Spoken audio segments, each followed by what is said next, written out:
Welcome back to Babes in Bookland, your women's memoir podcast. I'm your host, Alex Franca. Today's guest stowed away on a train as a child, survived a decade of opioid addiction, fled an abusive marriage in Egypt with nothing but her daughter and her will to survive, and then sat down and wrote every single word of it. Katya Dunko's memoir, I Drank from the Nile, is one of the most jaw-dropping, gut-punching stories I have ever read. It spans 4 years and 4 countries, and it will not let you go. But here's what stayed with me the most. This is not a story about what happened to her. It's a story about what she chose to do next. Because somebody has to break the chain, and Katya broke it.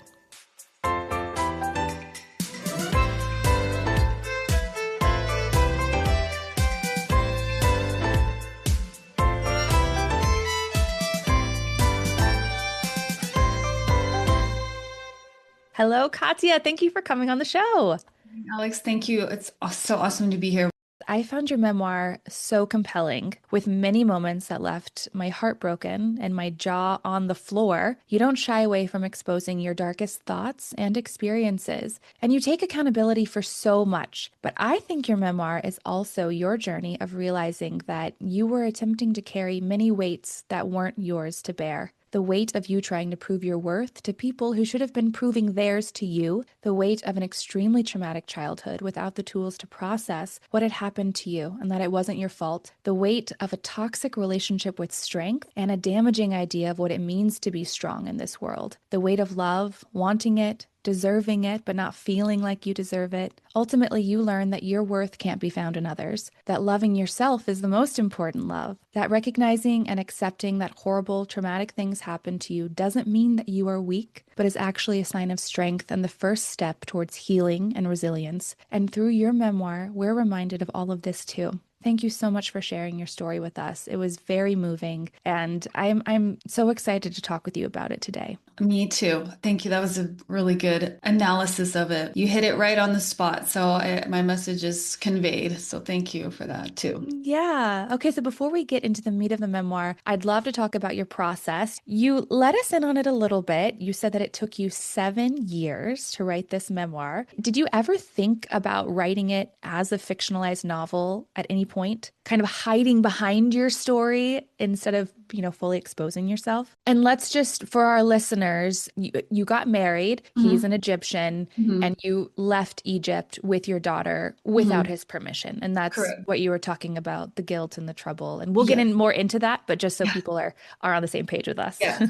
I did because it kind of reads like just such a shocking story that it is almost made up. But and interestingly, I started writing, with my real name. So Katya Dunko is my pen name. And then when I realized that I don't have to use my real name, I was more inclined to write it as a memoir, just for reasons like, I can talk more about the reality of it because my story is so unconventional and there's a lot of trauma. So, making it as a novel, it'd be like, oh, okay, that's really great imagination. But I'm like, but this really happened. Yeah. And so, having a pen name for me is just a protection for my daughter. Yeah, that makes a lot of sense. And I mean, you're right. There are a lot of shocking moments. So there is such a power in you saying, guys, this is the truth. These things actually happened to me. I had to experience this. I had to move through this to be where I am now. And I think it can provide a lot of hope to people who are going through a lot of dark moments themselves, who maybe don't see that light at the end of the tunnel. I think you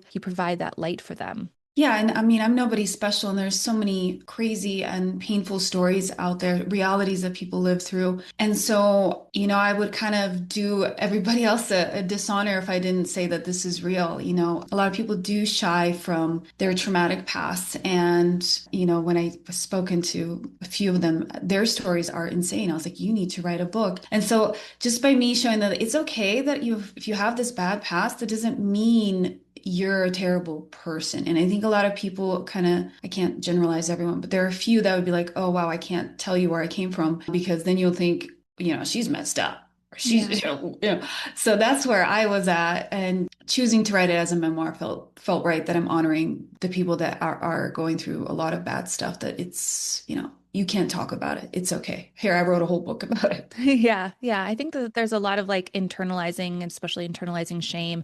When you're right, a lot of people's traumatic experiences, things that happen to them, especially with you in your childhood, it's not your fault. Yet, like I said earlier, it's this weight that you feel is your burden to bear. And I think the more that women like you and people like you share your stories, the more that other people can realize, okay, that's not my weight to bear. That Mhm. doesn't reflect me and who I am now and everything that I've worked to. In fact, it shows what a badass I am. I mean, I think you're a badass.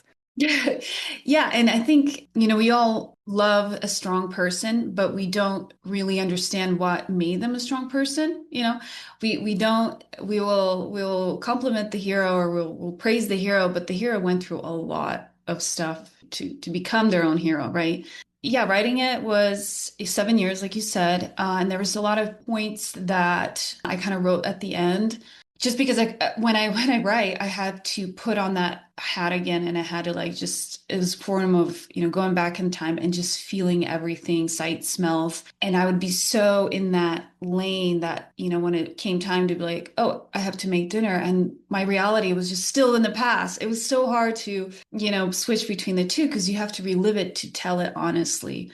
Yeah. That was probably the hardest part of writing this whole thing. Did you come across like something that you could do to sort of like, all right, stop, Katya, I'm done writing and now I'm back in, mom mode or, person not writing the memoir mode. Was there anything that you found or were you just still kind of like trudging through it? I was actually about the first couple years doing it, it was during COVID. That was not a good spot to do that, Yeah. because you're stuck inside the house. It kind of took me down a little lower, and there was a point that I stopped because I was like, this is just too painful. I'm the advocate of not being in the past, but how do you convey this story? Then about 3 years in, I had a therapist. So I told her, I was like, look, I'm writing a book about my life and my memoir, and there's a lot of pain in it. And so her and I, we every week we would meet up, and she would help me. I just kind of lay it on her instead of just taking it out on someone else. That is such good advice, I think. So you had someone kind of guiding you through these painful moments, and she was also able to kind of guide you out of them. Yeah, seek help, professional help, mental help. There's nothing wrong with that. Yeah, and you are the first person who's actually brought up using that tool like simultaneously while writing your memoir. And I'm kind of shocked by that because you're right. Memoirs are exposing a lot of painful parts of our lives. And so I think that that's such a healthy way to approach it. Good for you, lady. That's incredible. Thanks. Was there anything that surprised you? You write in your introduction that you kind of started off writing this memoir as revenge, but then it Yeah. became so much more. So talk me through that process of how it surprised you as it unfolded for you. Interestingly, so when well, like I said, I started writing in the beginning, and I wanted to make sense of did I do the right thing? Because I felt, in a way, I felt empowered that I left, but at the same time, I was a criminal, and I felt guilty for what is to come, or with my daughter. So I was like, okay, am I a criminal? Like, well, I am. And so, kind of dealing with all that guilt at that moment, I was like, no, let me go back and just write everything that happened. Everything from when just to make sense of, and he was also very manipulative and abusive. So for me to kind of just paint my world, am I crazy or did this just happen? So Yeah. when I wrote it all down, I'm like, no, no, no, this happened. I'm not imagining this. I just ran away and I did, and I escaped. So what surprised me writing is first as the revenge, and then I was like, I can make this a real story. So when I got a literary coach, we had an interview, and she's like, okay, what's it about? And I told her, she's like, wow. I was like, yeah. So, but I was like, I don't want people to like me. She's like, what? It's like, I don't want them to like me because they won't, because I made bad choices and I really wasn't in the right headspace. She's like, well, you're the hero of the story. And I couldn't believe her. And so what I wrote was almost like it was embarrassing to write about a lot of my past and pain. But as I looked through it, she was right. I was the hero of my story. So I've had the strength all along. To me, it almost sounds like you started off as a way to remind yourself of why you did what you did, to work through the manipulation that you experienced by this man and also maybe some of the other men in your life, which we'll get into. But through writing your memoir, you also came to recognize these solid truths about yourself, that you are the hero of your own life. Mm-hmm. You gave us all the pieces of you. You thought that they were unlikable because you had been conditioned to believe that you were unlikable. Hmm. But Exactly. ultimately, we watch you find your strength and we find strength in ourselves through your story too. It's what I say, it's the human condition. It's raw. And I didn't want to just like trauma dump on you. I wanted you to relate to me because I know that we all make mistakes. And I didn't want to portray myself as this, oh, look, I went through all this bad stuff. Everybody did it to me, and then I made it out. I'm like, no, you're going to not agree with me. You're not going to like my decisions. I didn't like them, but that's what took me to the next level is taking accountability. Obviously, at the end, we'll get there, but forgiveness for yourself and your mistakes and taking accountability even when you're wrong. Hmm. Only when you're wrong, Katya. Don't take accountability when you're not wrong. No. Yeah, only when I'm wrong. So yeah, Yeah. I cried a lot. I cried a lot, but I cried a lot for that me in the past. I Yeah. mourned her. I hugged her and I'm like, I'm going to tell that story anyways. Like, come with me. And in my book, I do separate, there's two versions of myself, not in a split personality type of way, but that was how I felt. I felt trapped in the past, yet I'm trying to break free from it. And now I'm the narrator that's looking at the two girls. And so I was like, trust me, I'll take you through to the end. And yeah, you did wrong and you did wrong, but we are here now, in the future, 7 years now in, you're okay. And it's safe for you to talk about it. Yeah, I think you mothered yourself Yeah, through your memoir. Hmm. pretty much. So Okay, so walk me through the title because I thought that was really, I had never heard of this phrase, I drank from the Nile and what it means. Was there just like a light bulb moment as you were writing it? You were like, ding, ding, this is it? Or did you always know this was the title? it was always the title. Okay. As soon as I started from the beginning writing on my laptop, I labeled my Google Doc, I drank from the Nile. Always been. So that is a saying in Egypt that when you drink from the Nile, that you are destined to come back. And which I did because I traveled there and I came back there multiple times. But the cover shows me walking away from a Nile that you would think is behind me because I'm in the desert. And that's saying that, you can't claim me forever. It might be a destiny, but I can choose another one. I think it was such a great metaphor for addiction too, because addiction is something that you keep coming back to, keeps pulling you back. And ultimately, it's up to you to Mhm. find the strength or whatever to walk away. Yeah. It's a beautiful cover, beautiful cover. Thanks. Addiction, right? Let's get Yeah. into that. We will. But before, so your memoir is self-published, correct? Yes. Okay, so walk me through that journey, the decision making behind that process, and what that's been like for you marketing your book, getting your story out there. So like I said, I was working with a very good literary coach and a company that helped, get you your manuscript out. She's like, we need to tie everything. We need to tie everything. So working through that. And then she suggested, you should try to get it traditionally published. And I queried like 100 agents.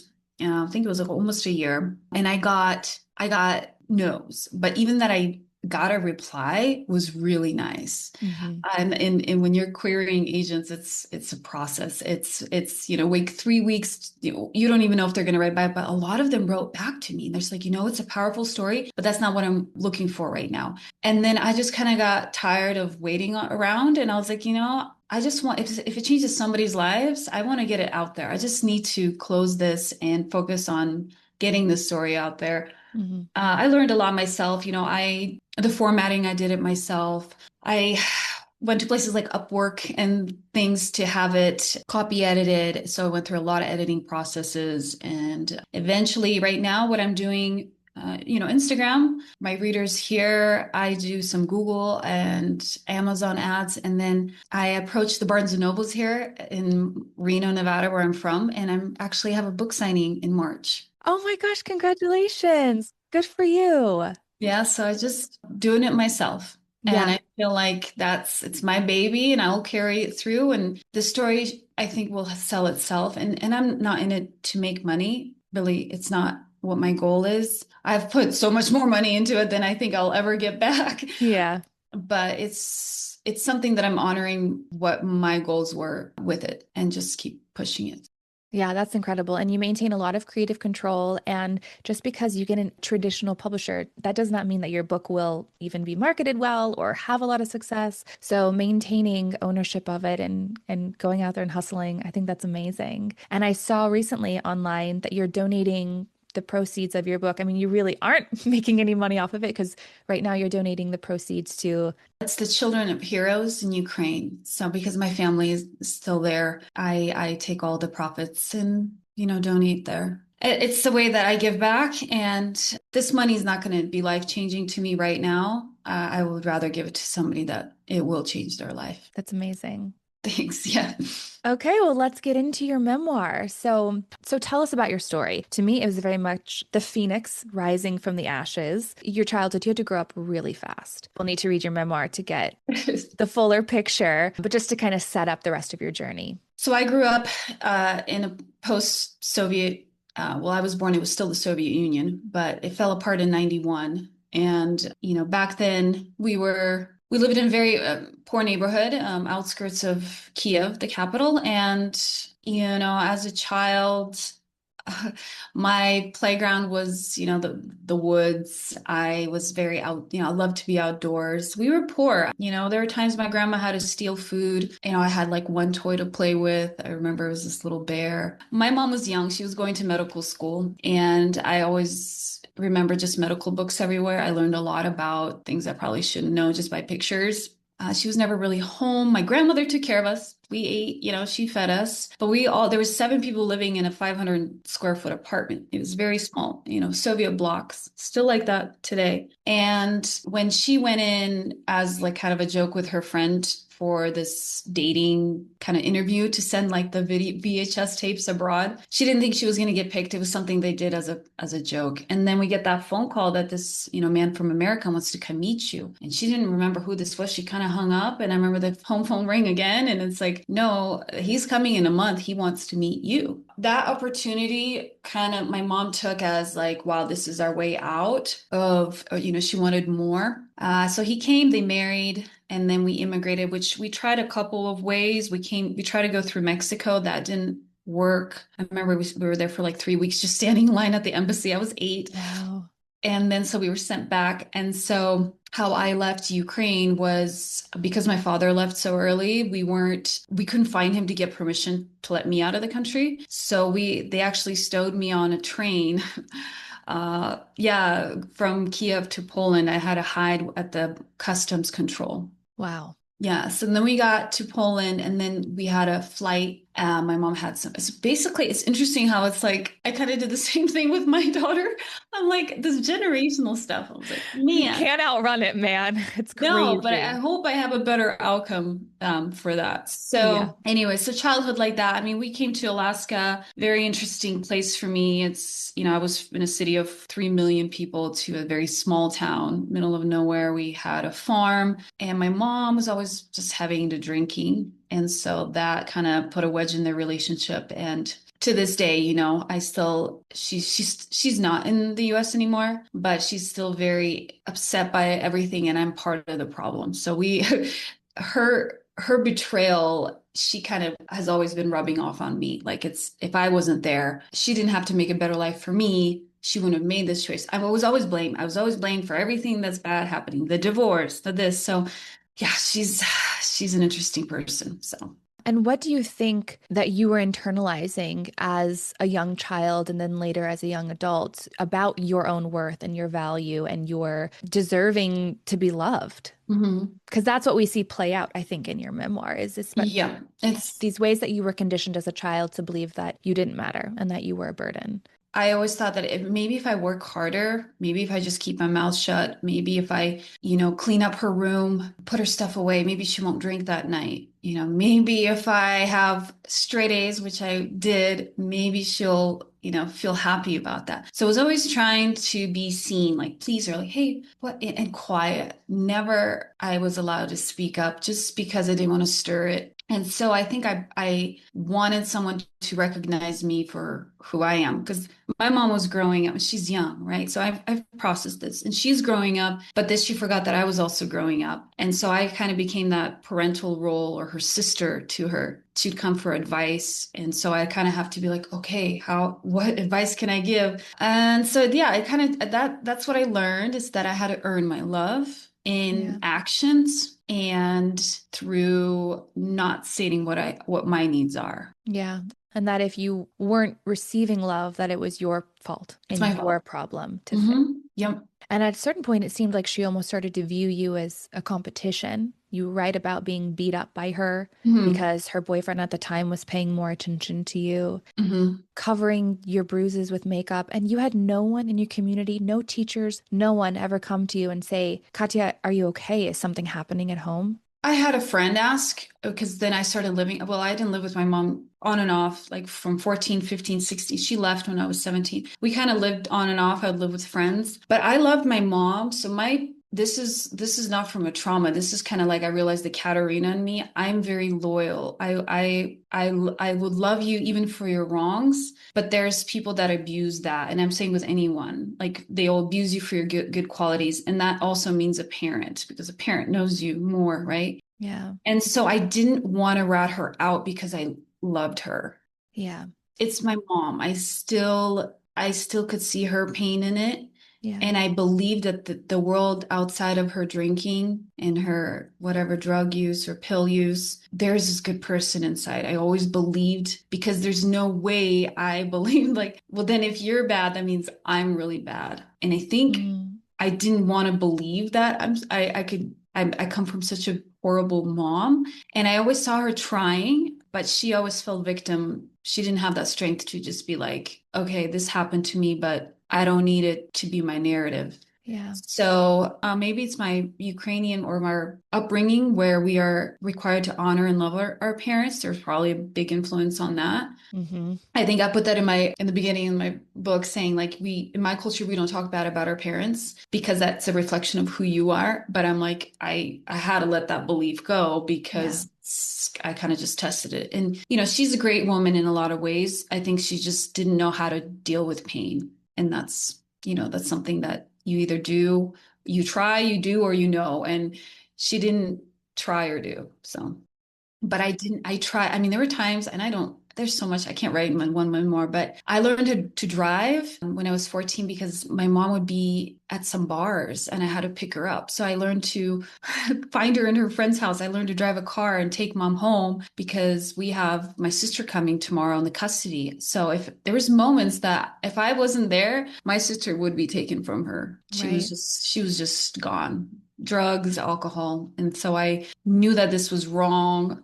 And so, but at the same time, I couldn't fully escape them. So which my book is a lot about is my opioid addiction. So, Let's get into the opioids. And it was actually your mother who first gave them to you and introduced them to you. You were cleaning homes with her, Mhm. right? And then you suffered an injury. Will you remind me? Where we worked was at that time, she was the senator of Alaska. And she had a huge property. I mean, they had their own plane and their own runway and a part of Wow. the lake. And it's just huge property. And so I was, mowing the lawn. I was tending to flowers. We had a garden and so not only cleaning inside and making jelly and all her meals and everything. It was a lot. And so I just hurt my back. I think we were transplanting trees at that point and I just couldn't carry that stuff anymore. And then I said, I was like, my back really hurts. I can't go to work. And I remember it was this little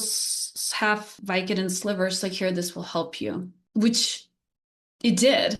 Yeah. I mean, yeah. Yeah. It did. And I wanted more. And Yeah. then I wanted more. And then I found that she had a lot of it and I would steal it from her. And then just being, a teenager in Alaska, which is a huge problem, is drugs, Because opioids, there's and not a lot heroin. to do there. Not a lot. So everybody's into that now too. And so it's kind of just a combination of everything, just a bad environment. Yeah. And then I liked them too much. I wasn't that person, I was that person that put the labels on, do not take more than 3 days. or you Yeah. will like them. And I had that personality. And I think genetically, I'm more predisposed to it because I've read into it a lot. Is if you have parents who have suffered from chronic depression, which my father also, or alcoholism, or any kind of, he's an ex-alcoholic, Yeah. you're more susceptible to depression and addiction personalities. And so it was just the perfect environment for me to expose that part of me. The perfect storm. Yeah, and she was abusing him at the time. I mean, I just couldn't figure out how she had not even in a prescription bottle, but a sandwich baggie full of Vicodin. I'm not sure where she was getting them, but that's something I would then, I mean, at 16, 15, I would go into people's homes and I would try to look for those pills. That's how much I couldn't, I had to have, at least a little bit a day. Hmm. So that became like so shame. I was ashamed of that at the same time. I didn't want anybody knowing. Yeah, you couldn't get help because you didn't want to expose that secret. And then Hmm. throughout your memoir, you have these moments of clarity. You realize that the drug usage was a worn out bandage on a deeper pain that you weren't quite ready to face potentially. I mean, you talk about multiple times like, I need to stop, and I'm stopping, and I'm going to stop. Why do you think that your drug usage continued as long as it did? Over a decade at least, right? How many years would you say? It was about 10 years, yeah. Okay. From 15 to 25. Okay. Why couldn't I stop? Because I didn't want to meet the person on the other side because I knew what I was numbing. Yeah. Like I knew, when like, oh, I just don't want to think about it. And some people, drink a glass of wine to deal with it. It's just a vice. And I took the pills not to feel high anymore. I mean, enough of them, yes, but I need to have a little bit just to feel normal because obviously the physical withdrawals are terrible. And then for me, it was a lot of the mental stuff. It kind of, it's me being stuck from, 0 to 15. It's that stuff I had so many questions about and nobody to ask, which a lot of us don't. Yeah. And I just kept numbing that part. So I was like, gosh, I know if I stop, I have to meet that person.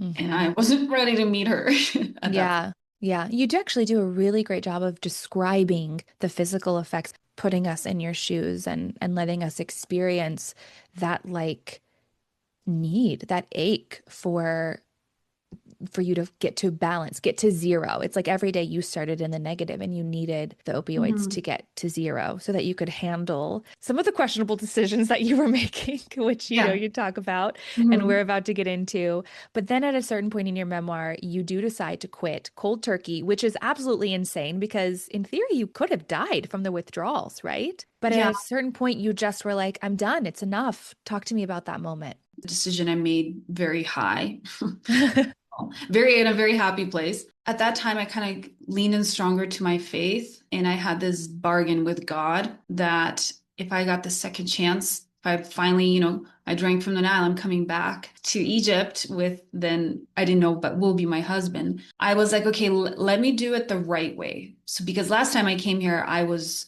a drug addict and that didn't go well. Let me just start over. Let me be clean so that I remember when I arrived, I didn't have any more. I thought I did. And then I was searching frantically in my bag and I was like, oh shit, we're doing this. Well, I knew where all the farm, I knew how to get them there. And I would Yeah. pass them on my way to work or drive by them and I would just be like drooling for it. Yeah. But I just wanted a clean start. I was like, okay, I'm gonna quit my pills, but in exchange, I want, a happy marriage or Yeah. a good partner, and I want a family more than anything. Interesting. I was reading about when you do quit any kind of addiction, you're not allowed to make any life altering decisions for like at least a year because your neurochemicals and everything's so imbalanced and you're more of like impulsive or there's the guilt. There's so much other emotions that are rising. And so it's almost like I wish I had help because then they'd be like, okay, you need to come back. You need to sit here. We need to talk about your mental health, not try to figure out a marriage in Egypt. What the hell are you doing? Yeah. Is there any sort of mental health support set up in Egypt? I imagine the answer is no. Not that I'm aware of. For drug use, probably not because it's not allowed. I mean, you can't even, there's not even real alcohol stores there. Like getting alcohol, you gotta, it's a black market type of thing. I'm not sure that they just believe it's not a problem there, but it is a big problem there. It was so fascinating learning about life in Egypt, and I can't wait to get to that part. But I want to read this. You write, I felt like a fraud meeting myself for the first time. None of the pain I was running from could be healed with truckloads of synthetic opioids. Instead, the pain was amplified, as though I had been keeping it down like an inflated ball underwater. Everything, down to the gritty details of my sad childhood, came bobbing to the surface in that first conscious moment of clarity, awaiting to be processed. But do you feel like you processed it then? Because it still feels like there was a lot of life that was lived before getting to that moment of processing. I think I did in my private time. And I think the biggest process, because the next thing I read about is, or continue that is my mom and kind of seeing that, the anger I felt for her, which, as I just said, like that was something I always loved her. Yeah. So I think just letting my anger out and realizing, no, you were wrong. I don't like what you did to me. Where before I'm like, oh, poor mom. No, I'll just help you. I see what you're doing. Just pressing that anger down was one of the things I let out in private because I wasn't living with him. We're not allowed to live together until we're married. So I had this life with work with him, and then I would come home and just break down. Actually, I have a lot of my journals about it. I wrote her many letters. I wrote myself letters. And since I studied psychology, I was kind of my first patient. Yeah. You know, Oh, you were psychoanalyzing yourself. Yeah. at that moment, I was like, Yeah. okay, okay, but if I hang on to it, and I did hang on to it, and I didn't process it, and I didn't feel it, and I just, pitied the ones that hurt me, that's not healthy either. I thought I was Yeah. being the strong person that, oh, it's okay. It's okay. And that's wrong because I kept putting all that pain that and holding it down. I should have been like, why are you giving me all these pills? You give me these pills. I need help. Do you need help? None of that was ever talked about Yeah. because we just kept pushing that pain down. So pain to power, right? So what is it? If you let it sit inside of you, you're going to turn to a vice Yeah. and then it will eventually come up. And so the way I process it is just feeling anger. Yeah. And that helped. You had to feel and acknowledge the anger first, right? Mm-hmm. Like you can't skip that step. Mm-mm. I mean, it makes sense reading your story. You were never taught to be the main character of your life. So how could you? Yeah. That you had to learn a lot, and you did, and you take us through it. I mean, it's honestly remarkable that I'm sitting across from you right now, and you are so just, you seem so grounded and so sure. And obviously, look, we're all works in progress at all Oh, points. yeah. Do you feel like you have sat and been like, wow, I'm kind of amazing, like that I did this? Have you? Yes. Yeah. Good. You know how I felt it though with tears. Yeah. I pat myself on the back and I'm like, you know what? I am good. It's okay to be good. And when I cried for myself. I was like, why didn't I allow myself? Like, who told me not to feel this way? I should, and I did. It's been, I think the last kind of 3 years, 4 years, I started like really living is what I was telling everyone. I was like, I really feel okay. Like I'm actually loving myself. It's interesting. Very interesting life. So I think it is something that can be really difficult to admit and acknowledge because it almost seems like we're not supposed to. But I'm right. glad that you have. Let's talk about chasing love. Mm. Before we get to the men, and you've talked about your mom quite a bit, and she's not here, but do you still have a relationship with her? I did when I moved back here with my daughter for a little while. She was happy that I did that. She needed me because I was back in America for her own needs as far as Yeah. like a financial gain. And so I realized that about 3 years in, and I had to cut off that relationship. But yeah, she doesn't call, and my daughter, she doesn't really talk about or ask about her. So I had to be like, well, that's not right. Why should I reach out to you when you don't really want to know your granddaughter? And I will help her. I will send her things or through my grandma. I ask about her, make sure she's okay. But I cannot talk to her. Mm-mm. You feel like you've finally released whatever it was you were looking for from the relationship with your mom. You've let that go. Yeah, because at the same time, I'm a mom. So what do I explain to my daughter why your grandma's not around? It's better for her. For my thing is like it's either in your life, in our lives, or you're not. And I'm not Yeah. going to sugarcoat what you're doing. If you're not asking about her, I just say, hey, I don't know where grandma is. Yeah.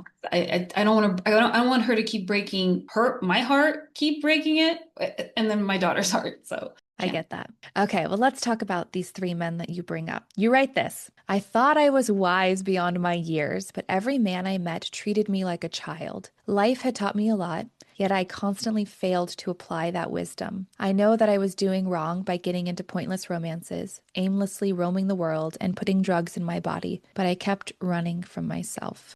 What do you feel that these men made you feel about yourself? Because you write at one point, if I couldn't prove my self-worth to my mother, I would prove it to Lucas. And Lucas is kind of this first figure in your life, this love. You were living with him in Reno. Things are healthy, according to you, but you're taking drugs without him knowing. And then they get shaky, and you're like, well, I'll go to Egypt and I will become the woman you deserve. So, talk to me a little bit about Lucas.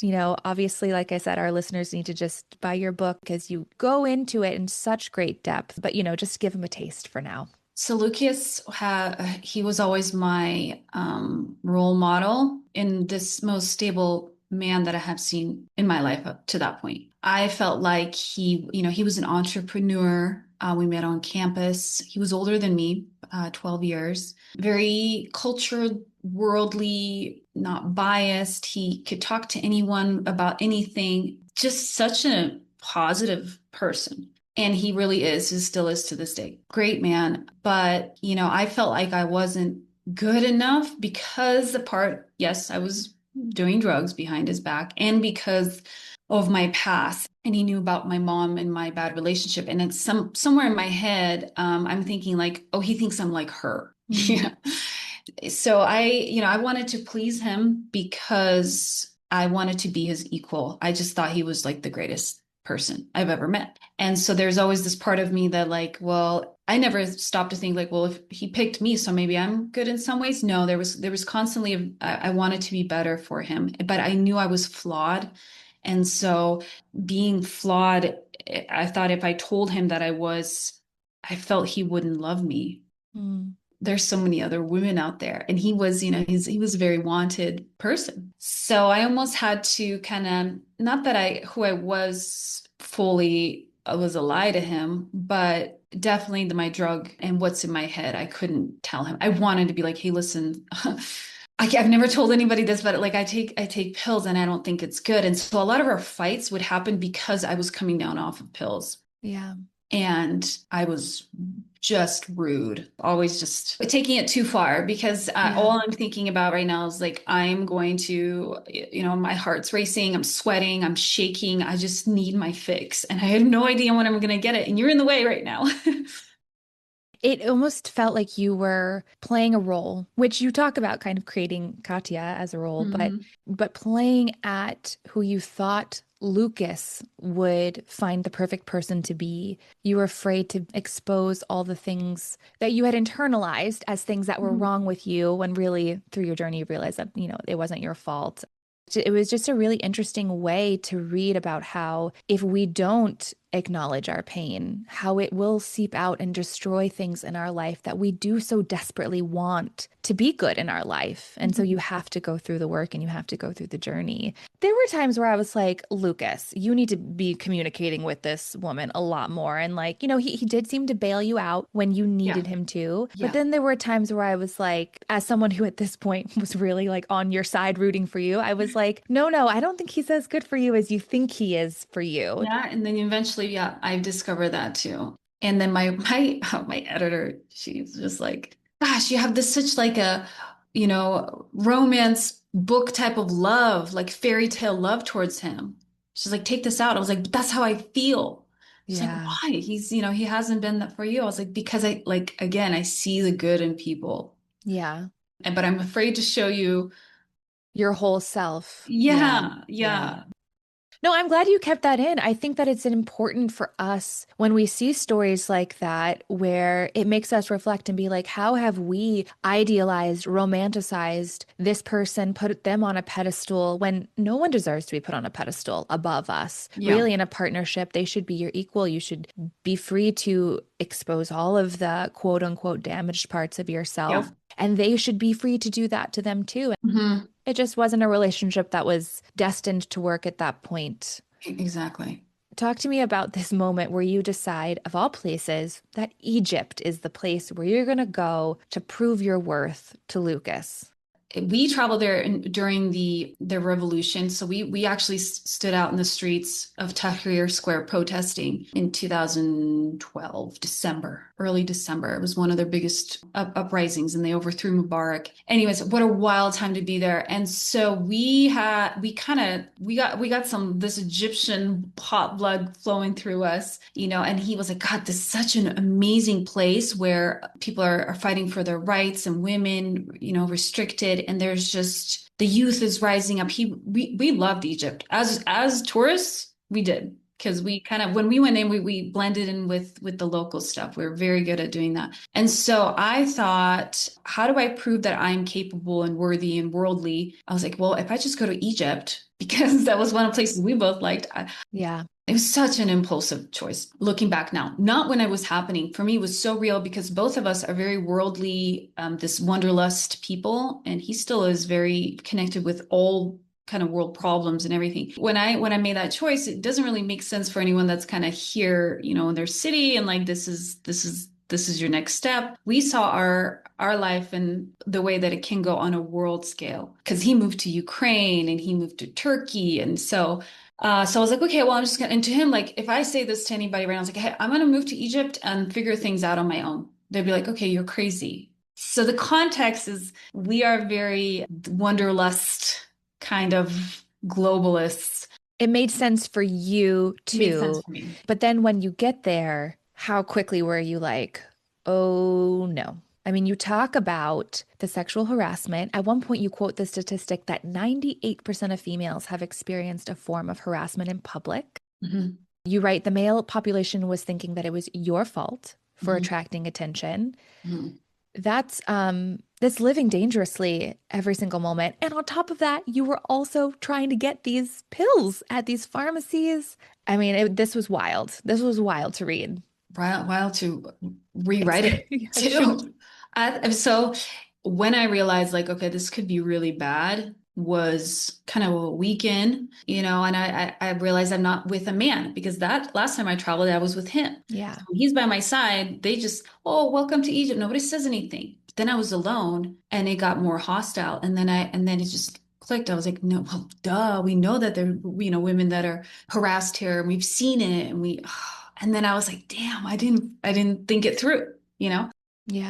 realizing that, it was hard to get the pills. I started panicking, but I was so determined to prove myself. So like, again, no self-worth at the time, right? So Yeah. this is what carrying pain and not understanding or loving yourself can make you do. And then when you're kind of trying to chase love without healing those parts of yourself, you're just not gonna make the right choices.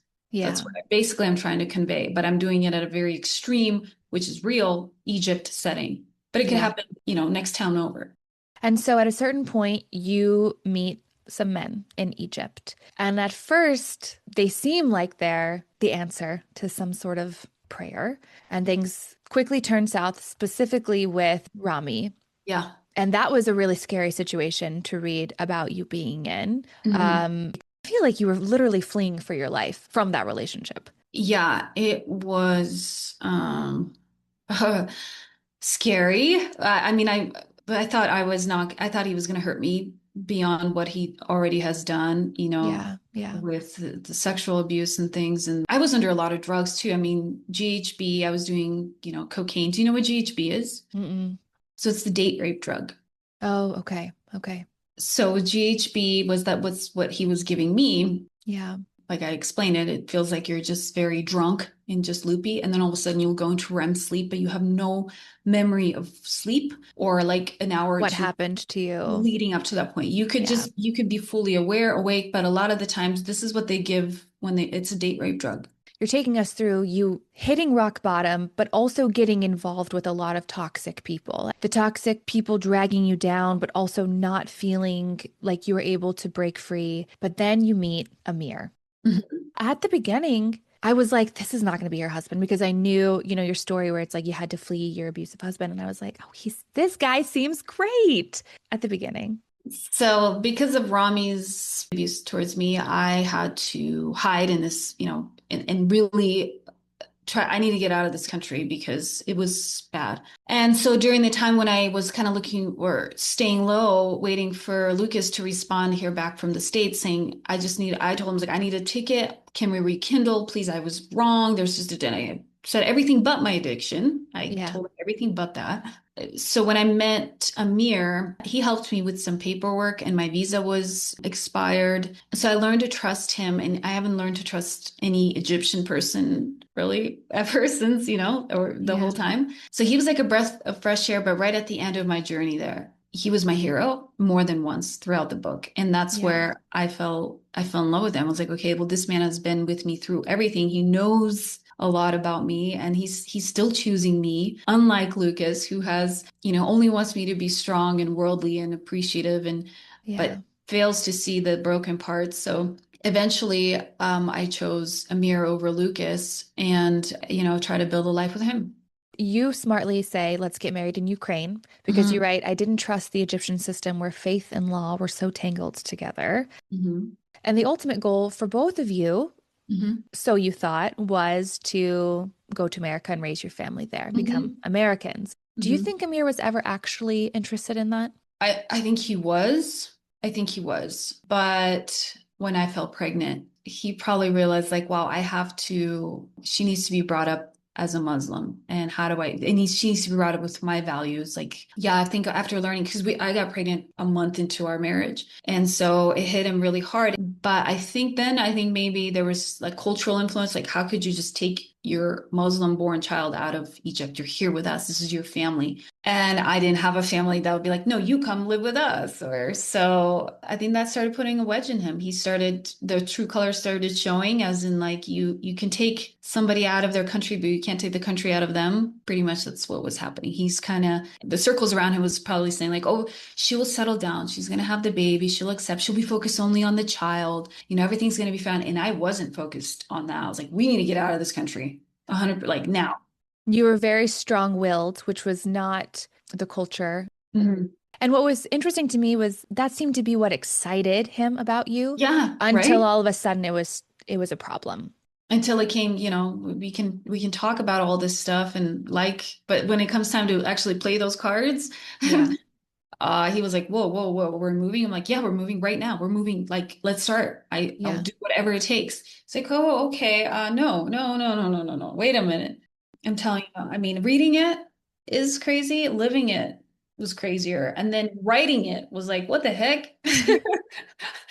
What?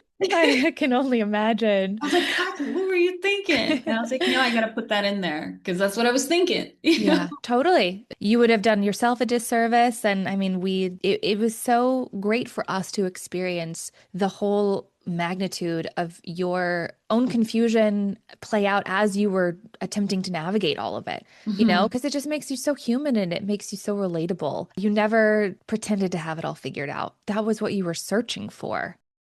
Hmm. So your daughter is born in Ukraine. She's born. We were already having problems. I know he's cheating on me. He already wants to Yeah, leave Amir, the marriage. yeah, And I know I'm in Ukraine with her.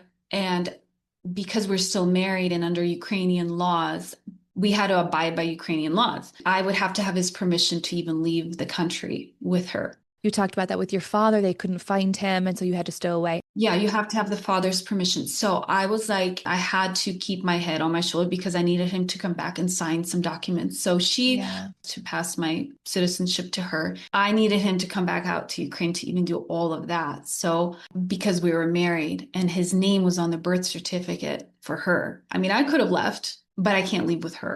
Right. So at that point, I knew I needed to get out. I had to play somewhat cordial, swallowing all that crap he's putting onto me just for him to come back and sign papers. So we can leave and get his permission. But the permission he gave me, and I remember him signing it. He only put the country to go to was Egypt. And I was like, I looked over at her and she's like, well, isn't that where you're going? I'm like, well, yeah, I couldn't include that in there, but I was Right. worried. I was like, so I can only go to Egypt with her right now. And so I was like, okay, well, then I'm going to go back to Egypt because two things. At that point, I was so tired of fighting. You had also like just given birth. You were extremely postpartum at this point, weren't you? Oh my gosh, I couldn't walk next to a set of stairs without thinking I'm going to fall. Yeah. Constantly thinking, you're a mother. Yeah. Yeah. Those intrusive thoughts. Yeah. Yeah. Thousand times. Yeah, the depression, the tears, the can't sleep, my nipples are leaking, everything's Yeah. painful. And then I'm trying to navigate maybe a divorce documents and where are we gonna live? And I was just like, okay, let me at least fight for a family. I'm gonna try that because that has been what I've wanted, right? So I'm gonna Yeah. stay true to myself. Maybe he'll leave his mistress. Maybe this is the way he's processing like some fathers do. Yeah. I'm giving him the maybes that I've given to my mom and Yeah. everybody in my life. And then when it's like, that's when I just broke. I was like, I can't keep playing everybody's game. I got to Yeah. stand up for what I believe. And do you feel that it was your daughter, Sophie, who really finally gave you, I guess, the strength to stand up not only for yourself, but for her as well? Yeah, I have this one shot to make it right as a mother. And so I was like, gosh, I can't, then I'll just bring all of my problems onto her. I had to create my own rock bottom, but on my own terms. And that meant taking her from her father. I don't know what's going to happen. I needed to clean everything. I don't care about my material stuff. I don't care. I need to restart because this is my choice to restart, my rock bottom. So she Yeah. really helped me understand that I don't have to be playing their games. I don't have to be, I mean, the mistakes that we're both making, I can just start over and that I don't need to ask for permission from anyone. Already see where it's going. I would be sitting at home with her in Egypt. He's moved on to another family. I will not be happy, and therefore she won't be happy. Happy kids have happy mothers. I wasn't happy there. He knew that. So how can I be a good mom when I'm suicidal, depressed, crying? It Yeah. just doesn't make any sense to me. And you specifically had to leave Egypt because of the Sharia law, where if you guys got divorced, you wouldn't be able to remarry, or else you would lose custody of your Lose daughter. custody of her. Mhm. And you take us through those heart-pounding moments in the airport of you escaping with your daughter and you come to America. This is where you've been now for the past. 8 years, yeah. And you write, I finally understood my mission to live for myself and for Sophie. Sophie was my clean slate, my second chance. How have you capitalized on this clean slate and this second chance, Katya?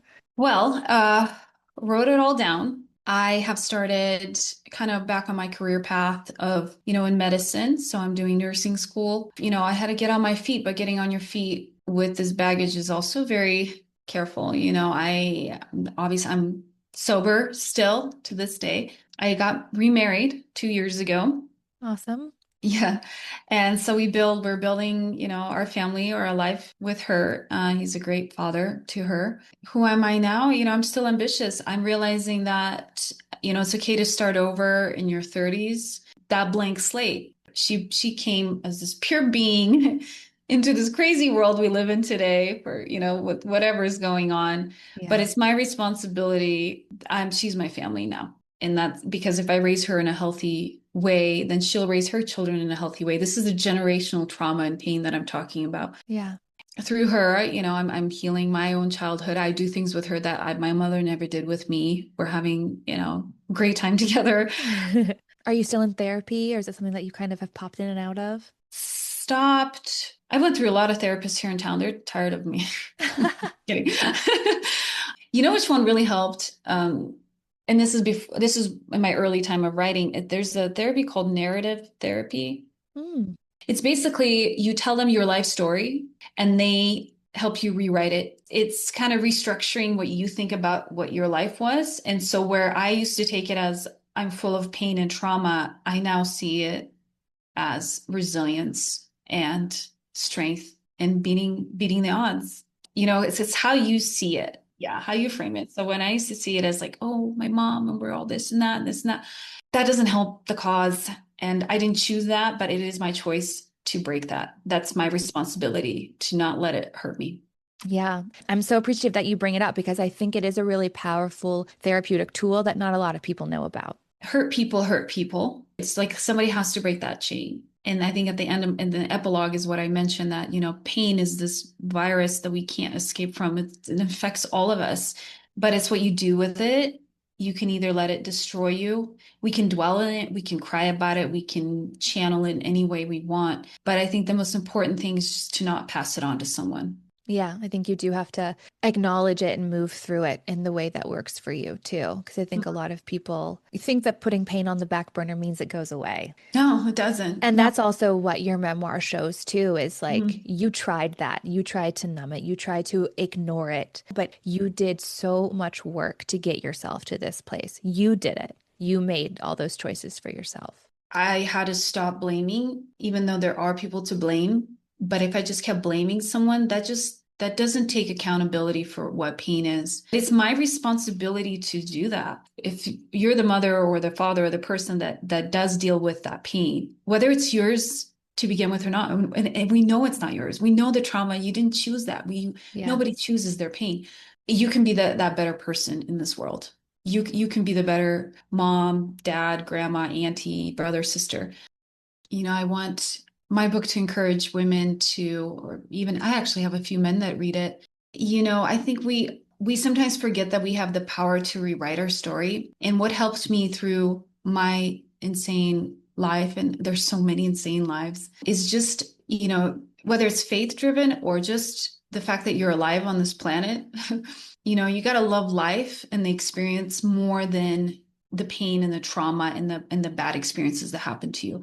I think that's how it helped me through everything that I was always going for. You kind of zoom out and look at life as this one opportunity, and if we pick this part and we let it stick with us, we are missing out on myriad opportunities around us. Yeah. So that helped me even when I was the lowest with Rami, in that house. I was like, this is not how it can be. That determination just to love my life and the possibility that I am alive now and I can do whatever and be whatever was a lot of the time my catalyst. So it's my way of kind of putting faith without putting a name on it. Is just love the opportunity that life can bring you. Yeah. Good and bad can happen. So why not believe that the good can happen? That is so well said. And I think that your memoir demonstrates that. And I think our conversation today demonstrates that as well. Thank you, Alex. Before I let you go, I have two. So I have a question that I ask all my authors. How do you stay hopeful? Which I feel like you just touched on, but I like to just ask the question. I know someone, whether it's my friend, my daughter, someone needs me in this world, and Mm. and I need someone else. So just be a good person is what I try every day. Yeah. Seems like you actively choose hope a lot in your life right now. Yeah. Okay, I'm reaching into my jar. Now, these questions range from, kind of silly and sassy to, thoughtful and reflective. So here we go. Let's see what Okay. fate has for Katya today. Ooh, what book has changed your life? Mm. Honestly, Eat, Pray, Love. Okay. Hey, I love that book. So, I read it while I was traveling too. And she was kind of like my best friend through when I was solo traveling through the unknowns and kind of getting in touch with my spirituality and the possibility of these outcomes that you won't expect happening. But there's so many different things that can come out of yeah. it and, be true to yourself. Yeah. Katya, I absolutely enjoyed chatting with you so much in our conversation. And I think that your book will change people. It's a powerful, compelling, moving story. So thank you. Thank you. Oh, it's great to hear. Even all of my hurts has a purpose. Pain has purpose. So Yeah. thank you for your time too. I love it. Awesome. Okay, love. Well, have a good day. Take care. You too. Bye. Bye. And thank you so much for listening. If you'd like to further support the show, you can subscribe on Apple Podcasts or Patreon for bonus content, or you can find some of our cute merch at TeePublic. Be sure to tune in next week when author Linda Rhodes joins the show to discuss her memoir, Breaking the Barnyard Barrier, A Woman Veterinarian Paves the Way. This is the story of how Linda, through grit and tears, made her way in a man's world and blazed a path that prevailed against career stereotypes. Until then, take care.